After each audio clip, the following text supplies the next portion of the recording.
Welcome back to Strong's Garage. Yeah, you got Matt, Jim here. We're going to get after it again today. Yeah, another exciting day, another task at hand, yes. We're going to work on Jim's Model A again. Yeah, it had a bit of a wimpy Crossmember repair back in the day. And yeah, so, it was a pretty rough, crude looking deal, so we're going to fix that. Crack the Crossmember. We've started at the front of the car, working our way now to the very back, and then meet in the middle. Once we get the chassis done, we can put the rear end back under it, and then we can put the body back on. So now we'll get the chassis so it's the frame so it's ready to accept the components. It's a good storage unit for all fenders, engine, everything. So a good rolling storage cart, if you will. So while we're waiting to get our engine parts in before we crack into that, we thought we'd carry on with a few other things we had to finish. Yeah. Well, we got to thank everybody for watching, liking, subscribing, and sharing, which is a huge bonus. And also to the patrons. Oh, and one patron in particular. Oh, exactly, yeah. John. Yeah. From the Old Dominion, the great state of Virginia. He sent us this beautiful little note here. Yeah. And a whole bunch of leading paddles. Oh, yeah. So these are super cool. So if you don't know, that's my main trade was like auto body restoration, sheet metal work. So I've always liked the old auto body stuff, and he sent us a message to see if we'd be interested in this stuff, and by golly, we are. So these are solder paddles, and what you'd do is you'd use this lead before the advent of Bondo and do your filler work or seam work. We use it a lot for seams. Body seams that come together are always leaded because lead flexes. Oh, and anyway, these are really beautiful old ones. These look like homemade ones, which is really Seen cool. a little use, a little char. These are factory deals here. So we got some lead. This old school lead, it's 30-70. So it's 70% lead, 30% tin, just like the olden times, as seen in our newest edition of the Motor Car Supply Company's Paint and Body Shop Guide. Ah, there it is. There it is right here. Body solder. Body solder is used for repairing damaged and dented surfaces on a body and fender of cars. These are 70-30. Some of them you can buy solid. Some were 50-50. Lead and tin. So depends on the application. Some of it's leadless. So anyways, it works really good, and we use it when required. But John, thanks for that. That's very kind of you. Thank you. Well, and again, we just want to say thanks to the patrons. We've made a pretty good concerted effort of trying to put up a good long video a week. Oh yeah, and they've really been getting to see the going on behind the scenes. Like we got our little projects here, but kind of some of the stuff updates of the shop and tools and stuff. New tools, new projects, endeavors. So so if you're keen on that, you can jump over to Patreon and help support us if you can, because it really goes a long way. Oh, it certainly does. Yeah, and thanks for watching the show and all that too, because that goes a long way too in the comments. Yeah, liking, sharing, commenting. Yeah. Well, let's see if we can tackle this repair here. Yeah, get her sorted back out. There we are. Yeah, another day, another A. Or the same A, but... same A, different day. Same A, different day. Yeah. So what we're going to do is we're taking a little break from the engine for now because there's no sense tearing it down. We got to get some parts. Yeah, wait for some things to show up there. We'll leave it as a lump for now, but we'll finish the chassis and the back brakes, and we got to repair this broken cross member here. I guess first matter at hand is to get the rear end out. Yeah, so I think we've just got our brake rods and 4 bolts, and away we go. It's that easy.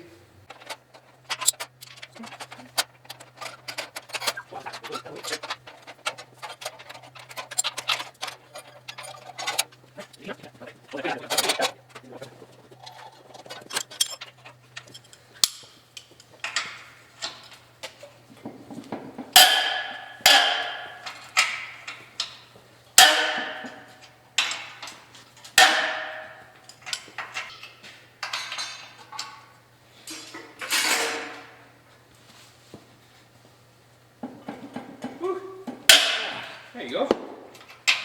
Nothing to it.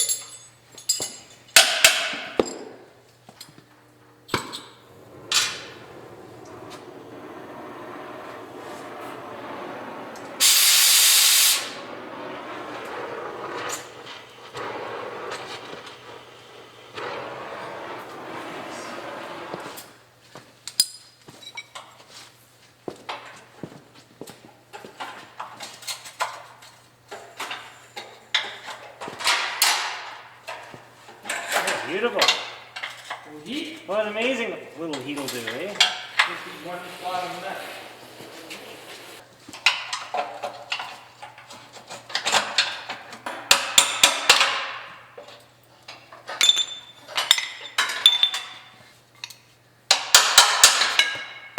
There it is. And of course, it's going to live in there for a bit. Oh, they've got this bolted in here somehow. See? Oh, that center bolt goes right through the whole works. Yeah, normally this is just a locator pin, not an anchor pin. Okay, so what we ran into was that the locator bolt, which is just supposed to have a square head, locate the center of the spring through the cross member, and the U-bolts do all the work, has been transformed into a pinch bolt going through the cross member right through the spring. So we're just going to take the main bolt out, let the spring relax, and then we'll take it off. Yeah.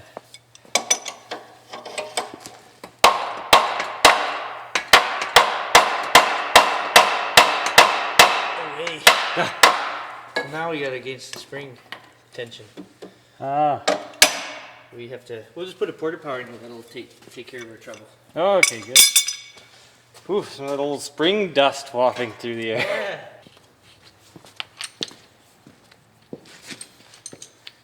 On you, dirty dog. Get it there.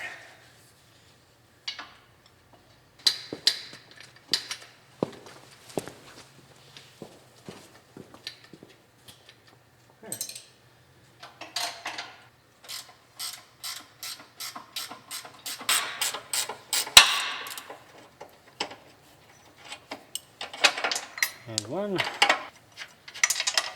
There we go. Right there should be. Perfect. If you loosen that off, there. Really just grab the other. Yeah, it'll just roll on out.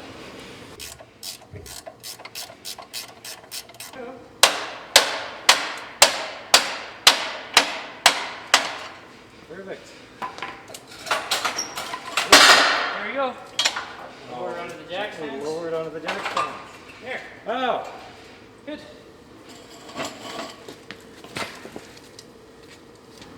our axle's out. Now we've just got our spring to contend with, which you take the giant center bolt out, it should just come out piecewise. There we go.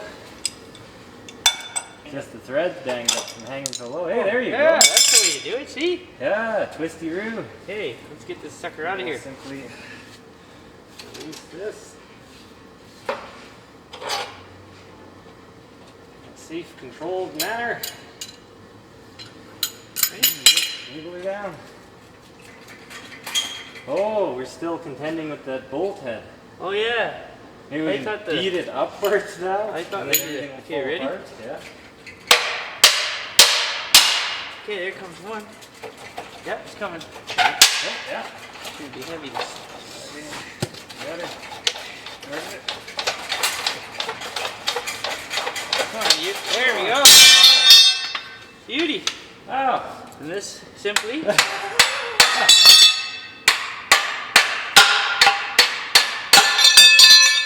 Spring. It's like a clown system here. It is, hey? Oh, we got a few Oh, more. you got her loose in there.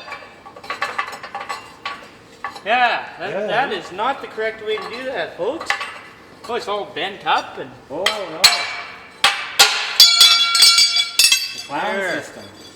So what they'd done is they'd taken this, the head was bigger, they ran it through and actually tied the spring into the cross member like that. So this is merely supposed to be a locator. Yeah. So then all the springs are just fighting and banging around on Yeah, those but little like roads and yeah, it's just no good. So now we can get our repair off and repair it. Yeah. Repair the repair. Okay. We're just gonna torch this little area off here so we can have a look at what we're working with, and then we'll carefully remove the, the repair. This guy's not even finished chipping his slag off this. Yeah, no, you left it. Yep. Good for the road. Yep. Yeah. Beautiful. Still, yep, still protected. That's funny. Okay, well, get after it here.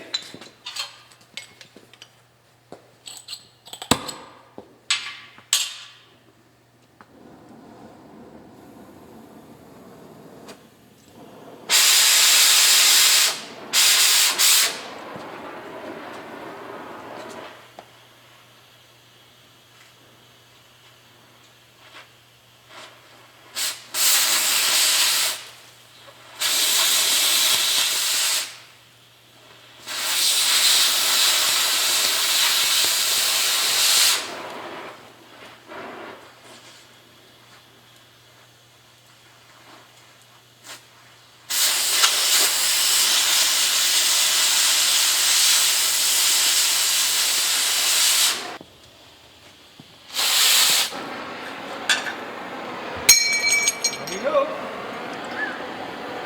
Exposed for the first time in years. Beauty. It is. It wasn't broke right through, it just cracked. Because the edge of the crossmember is still intact. Oh yeah. So we just got to crack the fix. So we'll just grind that and clean it up. Okay, we're going to carefully harvest this repair patch off and leaving the crossmember. So I'll just cut some of the weld and leave some of the weld and we'll grind to finish. We don't want to cut into the crossmember if we can help it. So safety first. We've got our Rochester Optical Manufacturing Company safety glasses. Put those on. Safety never takes a holiday.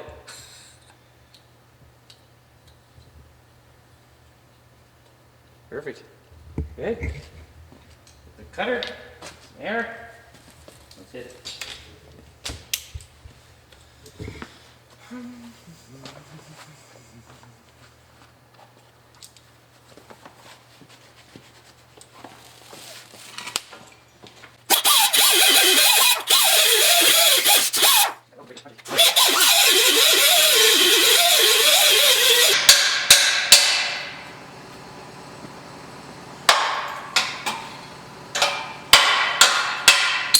There we go.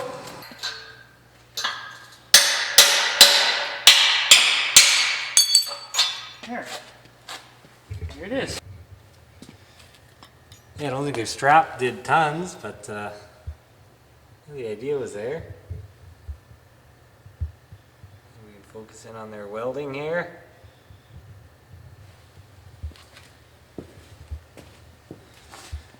I think we can do something better than that. Still all lined up, so it was just a crack that they welded up. Oh yeah, never broke in half. So No, and we'll double check the cross measurements of it, but I think it's good. We measured it quite a while ago and it was okay, so we'll double clutch all that, but let's get these cleaned off now. Alrighty. Well, we've always said the right tool for the job is what's required, so we have this flexible shaft grinder that really works well, especially in this predicament. We're going to be just grinding the weld. We don't want to hit the cross member, so the straight on stone should do the trick. I'm just going to put this jacket on so I don't catch on fire. Oh. Boy, Yeah, I feel well like Mr. protected. Safety today. Mr. Safety's right. Yeah. We take safety pretty seriously around here. Hey, contact. Yep. There we go.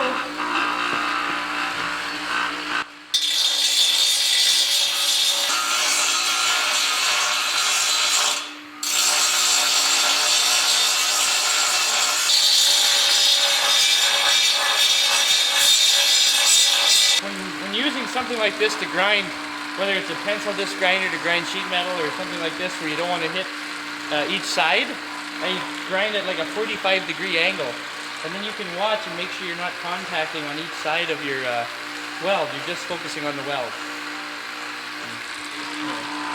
I'm just going to rough this in with this, and then we'll just touch it up with a buffing wheel. Okay, now we'll just dress these welds a little bit with our sander. Got this old Sioux 7-inch 2-speed from the 30s. Works great.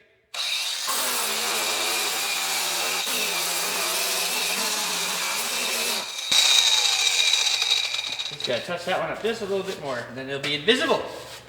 Beautiful. There, nothing. Like they were never there. Beautiful. So those are gone. I can touch that up a little more after when we're done. Okay, so what we're gonna do is we're gonna clean this weld off, and we're gonna cut it so it's clean. Then double check our measurements, and then we'll tack it together with a TIG welder. And then we'll do the same thing on this side, tack it together, and then we'll just weld it up, and it should be a seamless repair.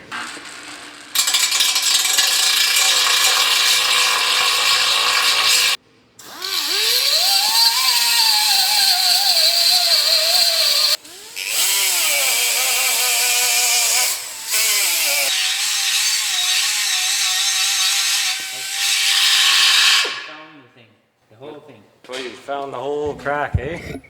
Yep. It goes up, over, and up. See? Across there, back here, straight down.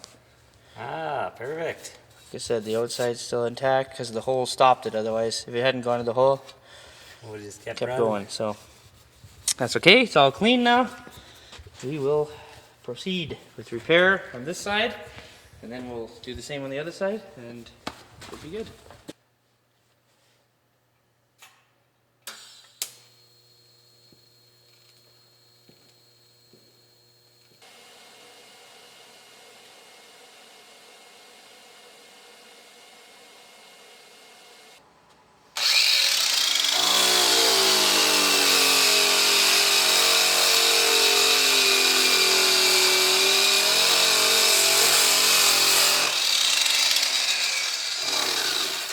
That's pretty darn good, I don't know. What do you think? Oh yeah, I'd say that beats the heck out of the previous Get it repair. right through, so. Okay, all we got left to do is repair the other side. Same procedure.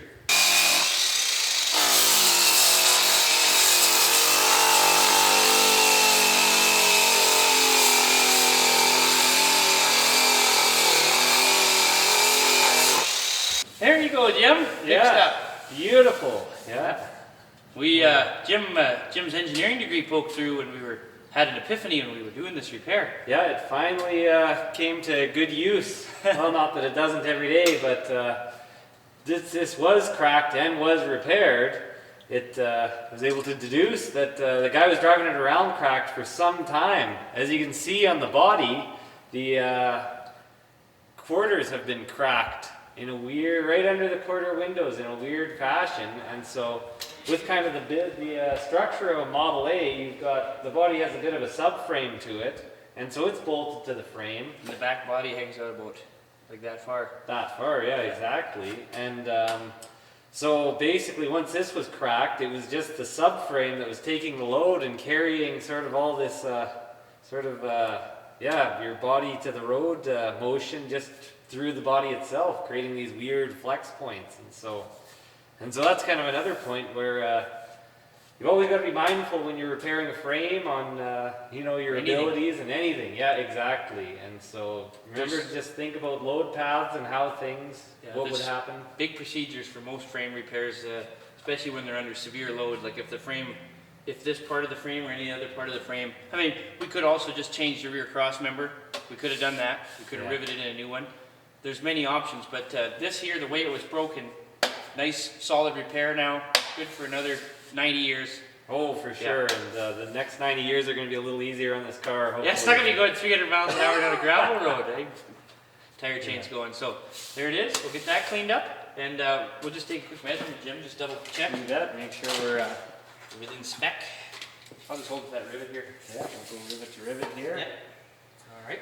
So here we're 60 and a quarter inches. And here we are 60 and a quarter. There you Right go. on the money. There it is. Perfect. Frame repaired. Now we'll just clean up the frame and see what we got over there. Yeah, I've got a good start to build a car off. Get rid of your original wiring, eh? Yeah, that wiring could be removed. Along the tooth, or send it in for re-insulating. Perfect.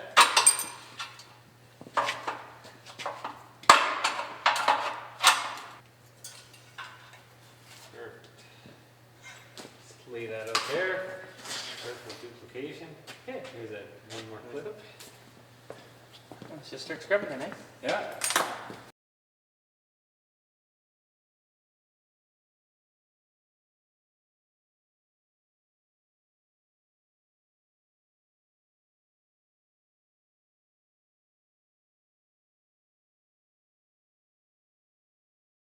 Since this is more of a preservation than a restoration, so to speak, we're going to put some of our preservation sauce on here just to sort of showcase the natural beauty of the original black paint here and protect it.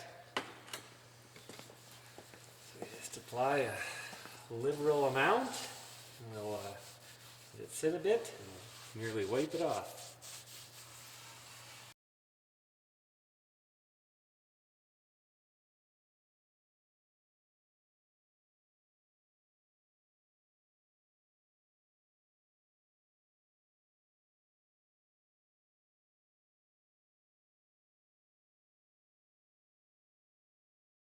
All in a day's work. Oh yeah, it's looking pretty good now. As you can see, the Crossmember repair, seamless. Or as you can't see. Yeah. And also the stuff that we put on dry to the touch, dust won't stick to it, and you can just see how much original paint is on it. So when it'll just look really clean once we get it all back together. Oh yeah, when the mirrors are under it. Yeah. But it's fun, you know. It's fun to preserve them like this sometimes, but sometimes it's nice to just restore them completely. But this car was just right for this. Oh yeah, everything else. If you haven't seen it, go back and take a look when we picked that thing up. Darn right. Yeah, hopefully this summer be cruising it around. And then next job will be, we've got to fix the front crossmember. We're going to rivet it in correctly like it's supposed to be. So that's why that's that way. And we can address our rear end and rear brakes, slide them back under here, and hopefully mate the body back on one of these days. Well, we got, like I said, the latest issue of the Motor Car Supply Company, Paint and Body Shop Supply, 1939. And it houses our grinder that we use today, the flexible shaft grinder. It's right in here. Yeah. In body and fender and paint shops, it zips through every job. Well, and it does. Yeah. So we got that, and we also got the Sioux electric polisher, which we use here. We've got the Sioux 2-speed 7-inch polisher. One tool, two jobs. There we go. Yeah. So there it is. A couple of tools that we used. Well, thanks for watching, folks. I hope you enjoyed that one. Oh yeah, it turned out nice. Yeah, it really did. Nice job to preserve the original paint. Yeah, just a nice way to do it. And yeah, the preservation prevails on this operation. So, well, thanks for watching, and we'll catch you on the next one.